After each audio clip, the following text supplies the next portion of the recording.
Good morning, everyone. Good morning, everyone. I'm excited to have you all here today. I want to introduce myself and we will get started. My name is Marvin Carter. I am the Interim Director for Intercultural Engagement and Inclusion here in New Jersey under the Division of Inclusive Excellence under the guidance of Vice President James Johnson. Uh, we have a couple of great speakers here for you today, and we invite you to turn on your cameras in solidarity with all of us and mute your microphones so that you can hear the great things that some of our speakers have to say. We have speakers from across the TCNJ community, and we are very anxious to hear what they have to say. First, I want to start by reading our mission statement. We no longer have the option to do nothing. With the killings of Breonna Taylor and George Floyd, and more recently, the shooting of Jacob Blake, as compared with the gentle treatment of Kyle Rittenhouse, we must show our collective disgust and offense to the treatment of Black and Brown people in the United States. We collectively stand in opposition to all forms of discrimination and injustice nationwide and in our community. With no further ado, I would like to introduce Vice President for Inclusive Excellence, James Felton, and I will come back to make sure that I'm introducing all the other speakers. Mr. Felton. Thank you, Marvin. Good morning, members of the TCNJ community. As we gather in this virtual space today, we wanted to provide an opportunity for the community to come together in the spirit of community to show our collective support and send positive energy for justice, peace, and healing during these troubling and chaotic times in our nation. We come to this space today as people of conscience. We come to this space as people of conscience, as people of conscience. People are outraged by the disregard for human lives that we are seeing, outraged by the divisiveness that we see in our communities, and by the dehumanization we are seeing from people in positions of power and authority. Many of us have been inspired by the Black Lives Matter movement and the national call to action to promote the fair and equal participation of all members of society. The fair and equal participation of all members of society. This is how Marianne Adams defines social justice. It is not a far left-leaning social or political ideology. Social justice is about how people of conscience and practice demonstrate humanity for one another. And based on current events, I think we all agree that we could use a little more humanity in our nation and the world. At last week's opening assembly, President Foster announced 3 critical and important priorities that will guide the current and future direction of the college. One of these priorities was becoming an anti-racist campus. To that end, the College Diversity Council recently published a Black Lives Matter call to action paper that will promote dialogue as well as a level of accountability and responsibility for anti-racism at the college. The document has been well received by a number of faculty, staff, students, alumni, and most importantly, by members of the TCNJ Board of Trustees, who remain deeply committed to this work. Now, we recognize that injustice is not limited to issues of race. My division is charged with creating a campus infrastructure that not only supports, but promotes an educational and workplace environment of inclusive excellence. Clearly, we cannot do this work alone. To that end, my team and I have established a number of new affinity and advisory groups, and will continue to support a number of long-standing groups on campus. Some of these groups include an accessibility advisory board, a women professional network, an affinity group for LGBTQPIA issues, a bias education and support team, and a culturally responsive teaching initiative, just to name a few. We believe these groups will go a long way to help us promote more inclusive practices and experiences on campus. We realize that these groups are a good start, but we know that there's still more work to do.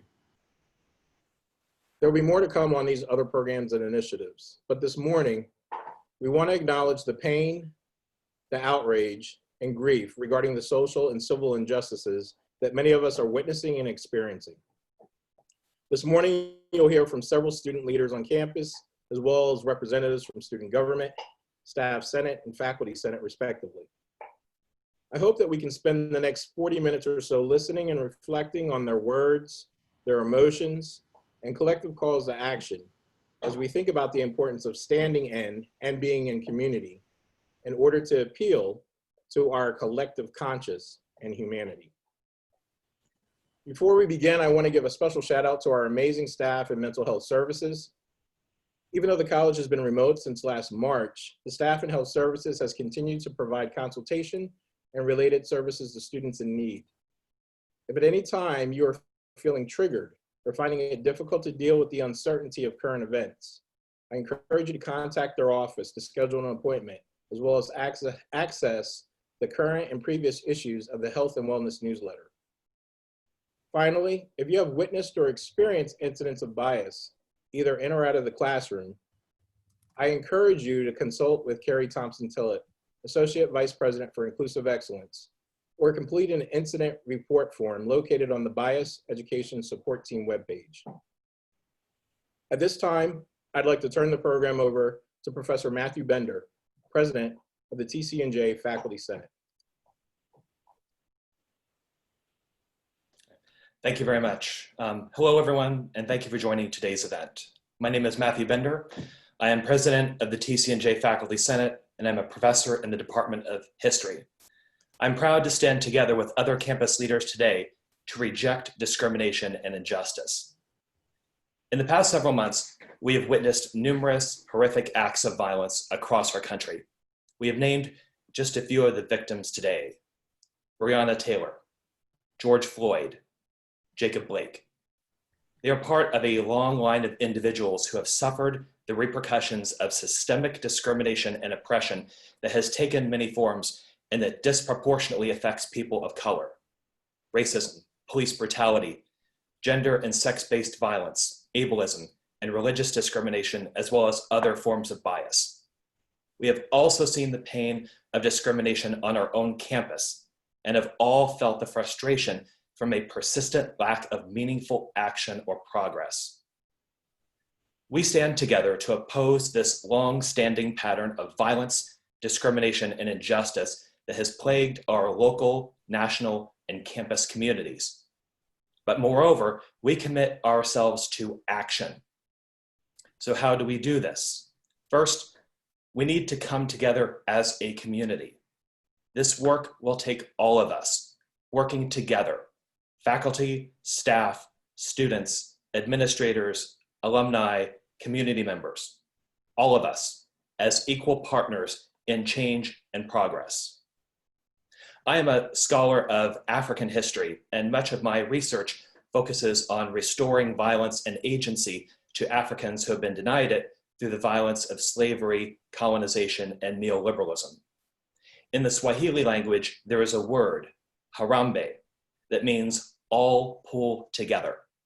It was used widely by Kenyans to oppose the violence of colonial rule and indicate the necessity of all peoples joining together to fight oppression and to build a new society. I think it is a good way to frame the challenge we are now facing. We must, as a community, pull together in a spirit of transparency and dialogue, but with a focus on concrete, meaningful action. A key step in this involves the building of trust between campus stakeholders, because trust is not a given, it is earned through action. We as faculty are ready to do our part. The faculty are stewards of teaching, learning, and curriculum. This month, a number of academic schools, including humanities and social sciences, are putting together anti-racism task forces. In the Faculty Senate, we are developing our own task force focused on combating racism and other forms of bias and discrimination in teaching and learning. Our goal is to build a curriculum that is inclusive and anti-racist in all majors, from the freshman year to the senior year and on to our graduate programs. This may involve not only structural changes in curriculum, but also building courses in which equity, inclusivity, and accessibility are foundational. Lastly, we as faculty must get better at living these values and creating classroom environments in which they thrive. We look forward to partnering with campus-wide stakeholders, including President Foster and her cabinet, Provost Osborne, Vice President Felton, the Division of Inclusive Excellence, the Staff Senate, student government, and student organizations. The recently released Black Lives Matter call to action provides concrete ideas for moving forward. Many aspects of it are bold and could transform TCNJ from a laggard into a leader in social justice. We need to pull together as stakeholders through our governance system to discuss these initiatives and push them forward. To do this, we need to commit ourselves to hard work that, if done right, may at times be painful, but that will ultimately produce the kind of tangible changes we all seek. Only by taking collective action will we be able to build the kind of community that we deserve, one where people feel safe, one where people are heard, one where we can honestly say that we embrace diversity, equity, and accessibility, one where Black Lives Matter. Harambe. Thank you all for the chance to speak. Let's come together and get to work. Thank you, Matt Bender. We appreciate those words. Next, I would like to call Brian Cook, who is a senior and president of Phi Mu Alpha Music Symphonia Fraternity of America. Brian? Hi, everyone. As Mr. Carter said, my name is Brian Cook. I'm the current president of Phi Mu Alpha. We are a men's music fraternity, so we're a part of Greek life, but our core value is music. I want to briefly talk about how student orgs can come together during this time to educate, have important conversations, and take action. To do this, I just want to briefly share the journey and experience of Phi Mu Alpha these past few months. About a year ago, we invited Mr. Carter to one of our chapter meetings, and he sparked a conversation with our brothers where the highlight was how can we use music, our core value, as the driver to being more diverse and inclusive. And since then, we have programmed events with music. We've made donations relating to music. And I think the most proud thing that we have is we've created a statement of diversity and inclusion that you can share with members, you can share with people interested in recruitment, and so on with the Greek community and beyond. I think having a statement like this is so important because you really show, where you want to go as a chapter, as an organization, as a student body. One of the highlights I think that's really important is starting at the beginning to create a supportive environment, to create a diverse and inclusive environment. You need to integrate training into new members. What are you talking about? Are there stereotypes, institutionalized racism, microaggressions? Why are these conversations that are happening, and what can we do as student leaders and student organizations to make change? The point of all this is that every organization, every leader on campus, every community has some sort of value that you can use as the driver. In the instance of Phi Mu Alpha, it was music. If you find that value, if you find that core part of your organization, you start the conversation with that. The power of your voice as students is immeasurable. And I think another important thing is collaborating with other organizations. I think it's important to never underestimate the power of student orgs, especially when they come together. In conclusion, I just think that if each student org can find their value, find their core part of them, and use it to spark a conversation and to spark some change, it can really be impactful. Thank you again, Mr. Carter, for inviting me, and I look forward to the coming months as we work as a TCNJ community. Thank you, Brian. Now I'd like to call Colleen Schmidt, Vice President of Staff Senate. Colleen? Thank you. Good morning, everyone. As Marvin said, my name is Colleen Schmidt, and I am Vice President of the TCNJ Staff Senate. Our President, Joe O'Brien, is not able to present today as he is traveling this morning attending a previously scheduled event, although he is on the call in his car. Joe and I put this presentation together, and we would like to help everyone better understand the makeup of the Staff Senate. Currently, we have 88 senators, 45 full-time elected positions, and 43 associate senators. The associate senators are true senators in every sense of the word, except for they do not vote when there is a call for a vote, and they also cannot chair any committees or council, including the exec board. However, they are 100% active participants in the shared governance process and sit on many councils and committees. Speaking of the exec board, we have 7 members on the board: the president, the vice president, and the chairs of the following committees and councils: Staff Senate, Staff Development and Recognition, Elections and Constitution Council, Communication and Public Relations, and the Special Events Committee Building co-chairs. Our staff Senate breakdown is 23% minority and 81% female with 19% male. We have aspired over the past 2 to 3 years to be all-inclusive in that we have expanded our numbers by promoting the Senate and doubling the associate senator roster, which has helped us to nearly achieve one of our internal goals, which is to have every department on campus represented in the Senate. This year, the exec board will continue to work on this goal to have 100% representation from all departments. In June, on behalf of the staff Senate exec board and the senators, Joe sent an email to the entire TCNJ staff. I would like to share some of that email with you now. The staff Senate exec board stands in solidarity with the Black Lives Matter. Over the past several weeks, we have seen peaceful demonstrations supported by every race, religion, and ethnic background, standing and kneeling in solidarity with the Black community. Citizens across the country are exercising the First Amendment right to peacefully protest the killing of Breonna Taylor, George Floyd, and many others, as well as the systems that have allowed police brutality and racism by others to continue in our country. The heartbreaking reality is that this has been accepted as a norm for far too long.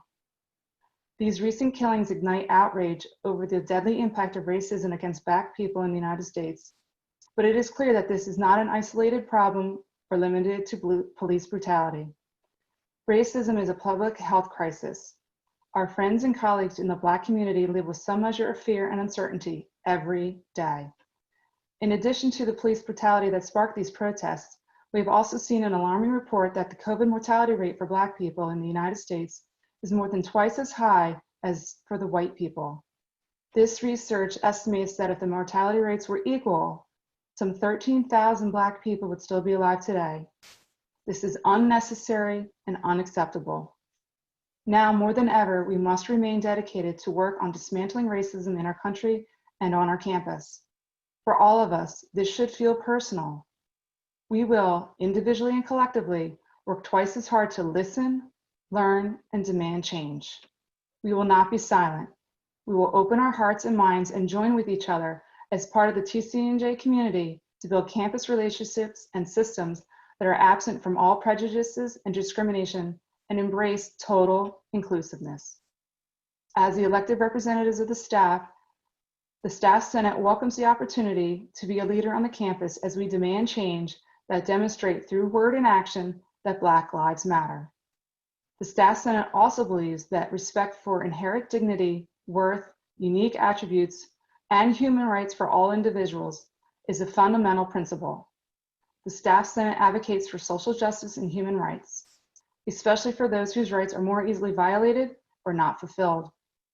To that point, the Staff Senate has recently convened 2 new ad hoc councils, the Black Lives Matter Council and the Staff Mental Health Council. Both of these councils will have a diverse roster of 7 to 9 senators, and the hope is these councils will embrace the principles of inclusive excellence with a particular emphasis on the Black Lives Matter movement. The TCNJ Staff Senate welcomed the opportunity to be a part of the call to action and will embrace our roles as part of the shared governance process here at TCNJ. Excuse me. That allow our voices to be heard as we embrace the beliefs of the Campus Diversity Council that when Black lives matter, only then can we demonstrate that all lives matter. In closing, I would like to recite a quote from Dr. Martin Luther King. Our lives begin to end the day we become silent about things that matter. Thank you. Thank you, Colleen. I would now like to call Sam Menard, who is a psychology and WGS double major of the class of 2022. Samara? Good morning, everyone. Thank you for being with us here today. It is great to see so many faces from the campus community as we go through this difficult time. Initially, I had planned to start this speech by saying that the recent months have been challenging, but if we look very carefully, the recent events have just been a long history of inequity and injustice reaching a critical mass. This is not to say that the recent events have not been eye-opening, but we have reached a point where we are forced to make a critical decision. And I'm speaking here with you guys today to hope that we can make the right decision. The right decision being that we stand up for all members of our campus community. This includes our students, this includes our staff, this includes our faculty. And I understand that this rhetoric may feel as if it is repetitive or in an echo chamber. Some of you may be feeling defeated, confused, scared, and angry, even traumatized, all of which are very valid feelings. But we need to ask ourselves, what do we want our community to be? We've seen injustice reach a critical mass in our own community. I cannot speak for everyone else, but I know to see it in our own TCNJ community has been paralyzing, to say the least. Many of these things do not feel real until they are at our doorstep, in our friend groups, in our organizations, and reflected in our education. Sometimes it is even reflected in the people that we love, and we have to contend with that. As hard as this may be, I implore you to love your community, not for what it is right now, but for what it will be, and not for its potential either, but for what it will be. Be vocal, challenge your peers, challenge your staff, challenge your faculty. Love is rarely easy.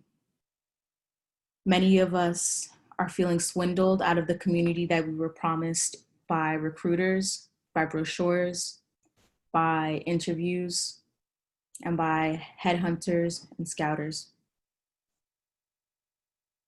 But I hear you. I understand you and I feel you. And I still implore you to love your community. As this may be hard, we have to understand others will come after us. We have to ask ourselves, is this the legacy we would like to leave behind as students, as staff, and as faculty, especially for students? We only spend 4 to 5 years of our life here at this institution, and there will be generations upon generations of other people that will follow after us. So I implore you to please love your community. And love, as I said before, is not always easy. But when we think about what our community is and what it can be, I'm sure all of you can see the potential. We've seen other institutions miss the mark, and we've seen other institutions reach the mark and still have their constituents dissatisfied. And so I challenge us not to act as other institutions have, but to be a leader isn't even the word for it, but to be the first institution that is as radical as we are, as invested as we are, to be the first. We will take from other models and we will learn from everyone around us, but I challenge us to be the first so that we may be an example to other people. I cannot say that many of us are happy with as it stands, but I'm not sure what the future holds. And I'm sure many of you don't know what the future holds, but I am sure that we have a unique community of people. Each one of us brings something to the table that others do not. And collaboratively, we have a lot of collective power. To close, I would like to encourage, even insist, that when you are navigating campus, classrooms, organizations, committees, and councils, you think back to this conversation and think about, how have I been the first? In what ways am I making the TCNJ community the first, and in which ways am I loving the community? And I will emphasize for the last time, this is hard and this is not easy. Compassion and love are never easy, but it's what our community needs. And we owe it to ourselves and those who come after us to heal and create a better environment. Thank you, guys.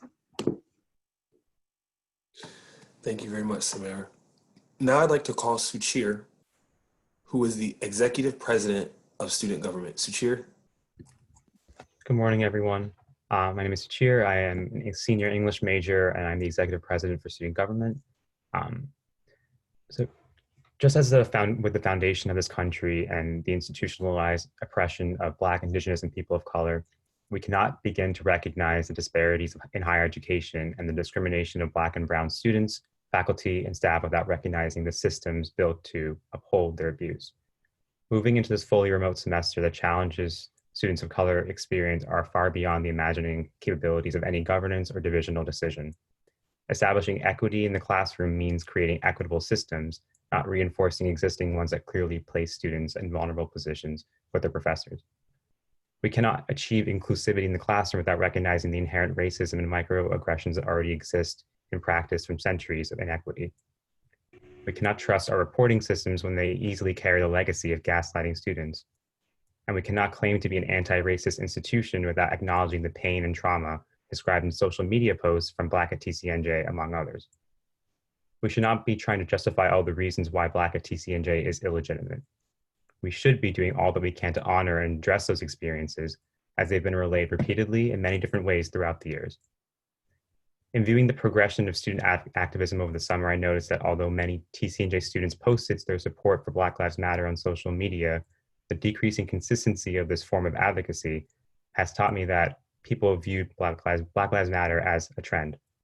It was something to support externally, but very few have recognized that one's support for anti-racist work must be linked to your contributions to anti-racist initiatives. Every campus leader must consider how they will incorporate inclusive excellence within their organization, department, division, or governing body. Every individual should be actively understanding their own bias and should be working towards allyship. All TCNJ students, faculty, staff, and administrators should be asking themselves, how am I promoting, supporting, and contributing to inclusive excellence work on campus? And more specifically, how am I actively recognizing the intersectional identities of Black, Indigenous, and people of color? We need to be electing, appointing, and hiring more Black women and women of color in leadership roles, as well as supporting those currently in those roles. None of us should rely solely on our judgment to pursue equity inclusion work without consulting and including leaders with intersectional identities and experiences. We also need to build spaces and provide more intentional resources for LGBTQ+ students of color and students of color with disabilities and chronic illnesses. These voices need to be included not only in the discussion of inclusive excellence, but in the decision-making process. We are in a unique and privileged position as leaders to be actively anti-racist and inclusive. Student government takes pride in the fact that we had a VP for diversity and inclusion years before inclusive excellence was established at the college, but we are also far from what we need to be. We are committing to framing all our initiatives through a diversity, equity, and inclusion lens. We've created a presidential elections preparation and response task force, a campus safety working group, and a health and safety task force, among others, to promote equity in these critical areas. We are working with student organizations to create diversity, equity, and inclusion commitment language for their constitutions, and we're committing to increase outreach and dialogue. But we as students cannot do it alone. We deserve the same from our campus leaders, and we are grateful for the support that we've received thus far. For my fellow students, we have power in numbers far beyond any of us could ever imagine. That power is critical in inclusive excellence work, and let us never forget our duty to that work. Thank you. Thank you, Suchir. Lastly, from the student speakers, we will have Cesar Gonzalez, who is a sophomore music major. Cesar? How you guys doing? My name is Cesar Gonzalez. I am also a proud EOF student. I'd like to start this off by saying be mindful and be better. I remember sitting in my first concert band rehearsal. I was so happy to finally play my first notes as a college student. The rehearsal starts and here I am, freshman tenor sax player playing as loud as he can. Dr. Laprade stops the rehearsal and he says to the entire band, be mindful of everyone around you. Make sure you can hear them and not just yourself. I realized he was talking to me. I fixed it, and next time around, I realized that I was too focused on hearing myself, that I stopped myself from hearing all the beautiful music being made around me. Not to say that my part didn't sound good, but more so to say when I add my part to other parts, it sounds even better than it did alone. Now, I could just disregard what Dr. Laprade said and played my part as loud as I could because I worked hard learning that part, but so did everyone else in the band. In the end, I decided to be mindful and blend in my part because I realized it's not about Caesar making beautiful music. It's about the band making beautiful music. I later then realized that Dr. Laprade is onto something. being mindful does not just apply to concert band, but it also applies to life. Everyone comes from a different place with different experiences, just like everyone in concert band plays a different instrument. Alone, each instrument can make beautiful music, but together they could sound even more beautiful and complex while not surrendering their individual worth. Similarly, alone we could voice injustice and inequity in our world, but together we can not only voice it, but produce melodies the world has not heard yet. How does Dr. LaProde's saying fit into this? Well, being mindful is the first step into helping voice these issues with not only our society, but the whole world. Realizing that there are so many problems in this world. Everyone does not have the same problem, and everywhere one goes may have a different set of problems to deal with. Being mindful of the fact that it's not just me going through this, but it's others, and that if I neglect others' voices, my voice will be neglected as well. Being mindful enough to educate oneself on the issues at hand and not simply follow what you read on a Twitter or Instagram post. Inconsistencies with police protocols, inequitable sentences in our court systems, disproportionate access to basic needs, or even the ability to be seen as a non-threat in your own community. Yes, we have some problems to work through. We should make it our mission today, right now, to help each other deal and find solutions, but first find a deeply necessary healing for our process and our nation. Each of us must be mindful of the daily trap to only worry about issues, but harmony is best when everyone at the same time is together. Be mindful, be better. Thank you. Thank you, Caesar. Now I would like to introduce Carrie Thompson Tillett, who is our AVP in Inclusive Excellence. Carrie? Thank you. Good morning. In order for us to enact transformation in our community and at TCNJ, it will require us to act individually and collectively. I'd like for you to find yourself in the following short story about 4 people named everybody, somebody, anybody, and nobody. There was an important job to be done, and everybody was sure that somebody would do it. Anybody could have done it, but nobody did it. Somebody got angry about that because it was everybody's job. Everybody thought anybody could do it, but nobody realized that everybody wouldn't do it. It ended up that everybody blamed somebody when nobody did what anybody could have done. The story might be confusing, but the message is clear. No one took responsibility, so nothing got accomplished. Let us recommit ourselves to taking responsibility for this work in all of our areas of influence.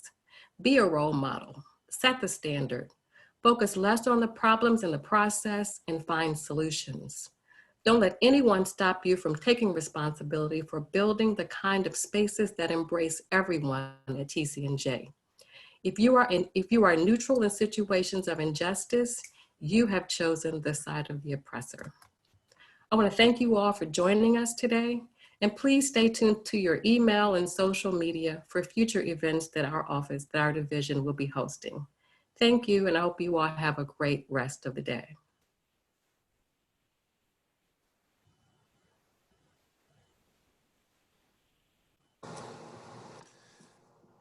Thank you, Carrie. That, everyone, if you weren't clear, that concludes our event for today. Thank you so much for coming. And again, we will be coming to you with more opportunities to engage with our community. Thank you so much and have an amazing day. Thank you.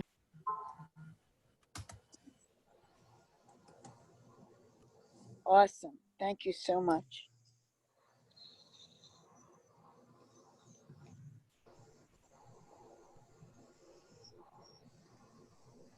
That was awesome. Great job.